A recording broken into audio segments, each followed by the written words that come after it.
Life अपनी सारी diversity और वंडर के साथ एक रिमार्केबल फिनोमिनन है। छोटे से छोटे माइक्रो ऑर्गेनिजम्स से लेकर बड़े से बड़े वेल्स तक सभी लिविंग ऑर्गेनिजम्स में कुछ कॉमन कैरेक्टरिस्टिक्स होते हैं जो उनकी एग्जिस्टेंस को डिफाइन करते हैं। ये कैरेक्टरिस्टिक्स बस ऐसे ही कोइंसिडेंटली नहीं है, बल्कि एसेंशियल प्रोसेसेस हैं जो उनके सर्वाइवल और कंटिन्यूटी को इंश्योर करते हैं।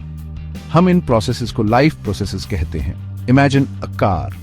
इंजीनियरिंग का एक कमाल जो हमें एक जगह से दूसरी जगह ले जाती है। एक कार के फंक्शन करने के लिए उसे फ्यूल चाहिए, उस फ्यूल को बर्न करके एनर्जी जनरेट करने का सिस्टम चाहिए, वेस्ट प्रोडक्ट्स को बाहर निकालने का तरीका चाहिए, मूवमेंट को कंट्रोल करने का मैकेनिज्म चाहिए, एंड सो ऑन।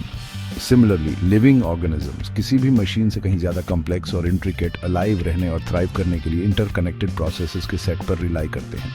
ये लाइफ प्रोसेसेस अलग अलग दिखते हुए भी एक साथ मिलकर काम करते हैं। हर एक ऑर्गेनिज्म के अंदर डेलिकेट बैलेंस मेंटेन करने और उसके सर्वाइवल को इंश्योर करने में क्रूशल रोल प्ले करता है। जैसे एक कार बिना फ्यूल या एग्जॉस्ट निकालने के तरीके के फंक्शन नहीं कर सकती, वैसे ही एक ऑर्गेनिज्म बिना न्यूट्रिएंट्स ऑब्टेन करे, ब्रीथ करे या वेस्ट एलिमिनेट करे सर्वाइव नहीं कर सकता। आगे के सेक्शंस में हम इन फंडामेंटल लाइफ प्रोसेसेस को एक्सप्लोर करने के लिए एक कैप्टिवेटिंग जर्नी पर निकलेंगे, उनकी इंट्रिकेसीज में डेल्व करेंगे और लाइफ के ग्रैंड टैपेस्ट्री में उनकी सिग्निफिकेंस को समझेंगे।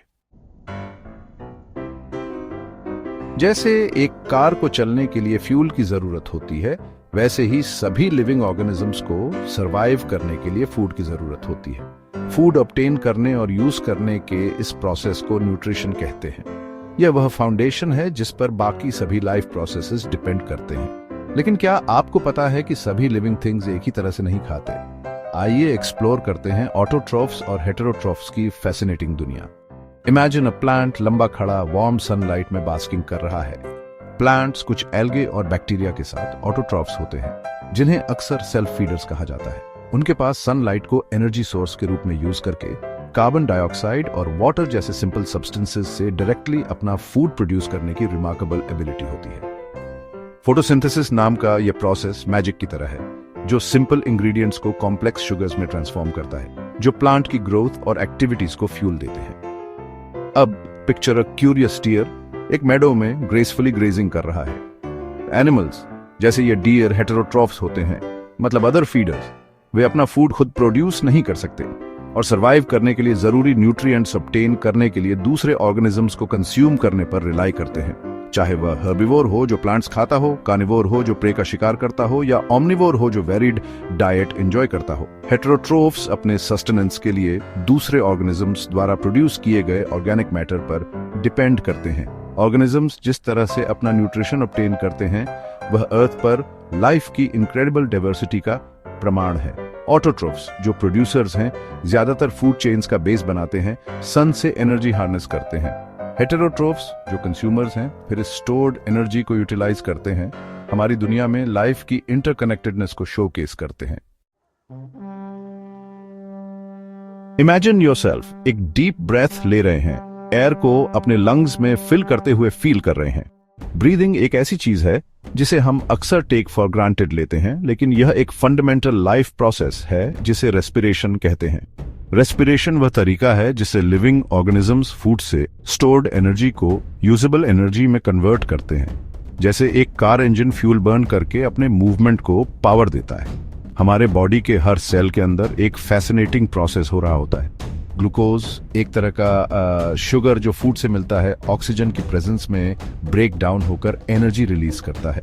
यह एनर्जी हमारे सभी बॉडली फंक्शंस के लिए वाइटल है, हमारे हार्ट के बीट से लेकर हमारे ब्रेन के वर्किंग्स तक। ऑक्सीजन रिक्वायरिंग इस टाइप के रेस्पिरेशन को एरोबिक रेस्पिरेशन कहते हैं। लेकिन उन ऑर्गेनिजम्स का क्या जो ऐसे एनवायरनमेंट्स में रहते हैं जहां ऑक्सीजन कम होता है, जैसे डीप सी क्रीचर्स या कुछ बैक्टीरिया, उन्होंने एनारोबिक रेस्पिरेशन के जरिए सर्वाइव करने के फैसिनेटिंग वेज डेवलप किए हैं। इस टाइप के रेस्पिरेशन को ऑक्सीजन की जरूरत नहीं होती है और यह एनर्जी रिलीज करने के लिए डिफरेंट केमिकल रिएक्शंस यूज करता है, हालांकि एरोबिक रेस्पिरेशन से कम एफिशिएंटली। फॉर एग्जाम्पल, यीस्ट एक सिंगल सेल फंगस शुगर्स को फर्मेंट करने के लिए एनारोबिक रेस्पिरेशन यूज करता है। इस प्रोसेस में अल्कोहल और कार्बन डाइऑक्साइड प्रोड्यूस करता है।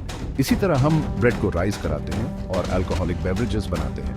रेस्पिरेशन अपने वेरियस फॉर्म्स में अर्थ पर लाइफ की रिमार्केबल एडेप्टेबिलिटी को हाईलाइट करता है। चाहे वह ऑक्सीजन की प्रेजेंस में एफिशिएंट एनर्जी प्रोडक्शन हो या एनारोबिक एनवायरनमेंट्स के लिए इंजीनियस एडेप्टेशंस, यह लाइफ प्रोसेस बड़े और छोटे ऑर्गेनिजम्स के सर्वाइवल के लिए एसेंशियल है।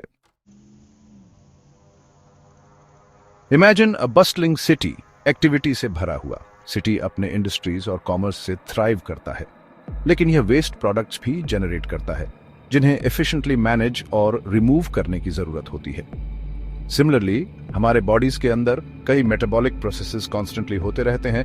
वेस्ट प्रोडक्ट्स जनरेट करते हैं जो अगर अनचेक्ड रह गए तो हार्मफुल हो सकते हैं। यहीं पर एक्सक्रीशन बॉडी से मेटाबॉलिक वेस्ट प्रोडक्ट्स को रिमूव करने का प्रोसेस काम आता है। सिटी के वेस्ट मैनेजमेंट सिस्टम की तरह हमारे बॉडी में स्पेशलाइज्ड ऑर्गन्स होते हैं जो वेस्ट प्रोडक्ट्स को फिल्टर और रिमूव करते हैं।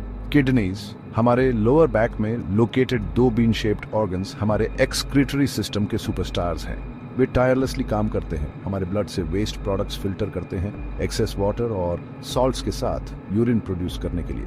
लेकिन एक्सक्रीशन सिर्फ वेस्ट रिमूव करने के बारे में नहीं है, यह एक स्टेबल इंटरनल एनवायरनमेंट या होम्योस्टेसिस मेंटेन करने के बारे में भी है। Kidneys water balance, blood pressure और इलेक्ट्रोलाइट लेवल्स रेगुलेट करने में क्रूशियल रोल प्ले करते हैं, ये इंश्योर करते हुए कि हमारे सेल्स को प्रॉपरली फंक्शन करने के लिए ऑप्टिमल कंडीशंस मिले। एक्सक्रीशन, जिसे अक्सर ओवरलुक्ड किया जाता है, एक वाइटल लाइफ प्रोसेस है जो इंश्योर करता है कि हमारा बॉडी स्मूथली और एफिशिएंटली ऑपरेट करे। यह उन इंट्रिकेट मैकेनिज्म्स को हाईलाइट करता है जो हमें हेल्थी रखते हैं और ऑप्टिमल वेलबीइंग के लिए एक क्लीन इंटरनल एनवायरनमेंट मेंटेन करने की इंपॉर्टेंस को दर्शाता है।